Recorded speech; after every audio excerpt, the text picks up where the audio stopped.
सोचो अगर एक साइंटिस्ट खुद अपने ऊपर एक्सपेरिमेंट करे और उसी एक्सपेरिमेंट की वजह से उसकी मौत हो जाए।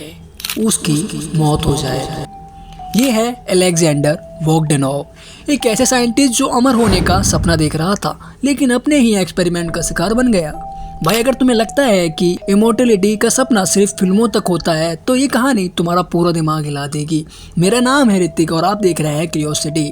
आज मैं तुम्हें एक ऐसे सच से मिलाने वाला हूँ जो शायद तुमने पहले कभी ना सुना हो। भाई 1980s का टाइम था, साइंस नए नए एक्सपेरिमेंट कर रहा था और एक साइंटिस्ट था जिसे लगता था कि वो इमोर्टलिटी का सपना पूरा कर सकता है और वो राज पे राज ढूंढ रहा था। नाम था अलेक्जेंडर वोगडानोव।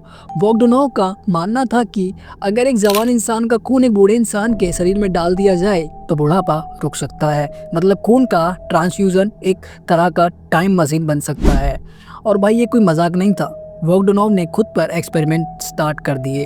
उसने अपने अंदर नए नए लोगों का खून डालना शुरू कर दिया और पहले पहले उसे लगने लगा कि ये काम कर रहा है। वो अपने आप को ज़्यादा एनर्जेटिक फील करने लगा। उसके बाल भी काले होने लगे। लेकिन भाई जो होता है ना वो एक दिन पलट भी सकता है। एक गलती जो उसकी मौत का रीज़न बन गई। वोगडानोव इतना कॉन्फिडेंट हो गया कि उसने बार बार अलग अलग लोगों का खून अपने अंदर डालना शुरू कर दिया। लेकिन एक दिन उसने एक गलती कर दी। उसने एक पेशेंट का खून अपने अंदर ट्रांसफ्यूज कर लिया जो मलेरिया और ट्यूबरकुलोसिस से इन्फेक्टेड था। और भाई खून का ट्रांसफ्यूजन एक डायरेक्ट इंजेक्शन होता है, मतलब बीमारी सीधा उसके बॉडी में चली गई। वोगडानोव को तेज बुखार आने लगा, उसकी हेल्थ गिरती गई और कुछ दिनों में उसकी मौत हो गई। एक साइंटिस्ट जो इमोर्टलिटी का सपना देख रहा था उसी सपने ने उसकी जान ले ली। भाई आज भी साइंस ब्लड ट्रांसफ्यूजन पे रिसर्च कर रही है और आज के टाइम पे प्लाज्मा थेरेपी और एंटी एगिंग ट्रीटमेंट इसी कॉन्सेप्ट से इंस्पायर है।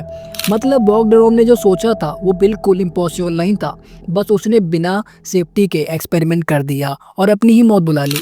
सोचो अगर उसने सही तरीके से रिसर्च की होती तो शायद आज हम बुढ़ापे को रोकने का फॉर्मूला ढूंढ सकते थे।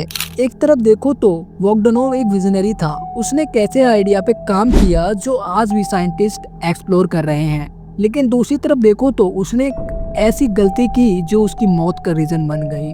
तो अलेक्जेंडर वोगडानोव एक जीनियस साइंटिस्ट था। ये वार्निंग जो हमें बता रही है कि बिना सेफ्टी के एक्सपेरिमेंट का अंजाम क्या हो सकता है। कमेंट करके बताओ और वीडियो को लाइक शेयर और सब्सक्राइब करना ना भूलना, वरना शायद अगला एक्सपेरिमेंट तुम्हारे ऊपर भी हो सकता है।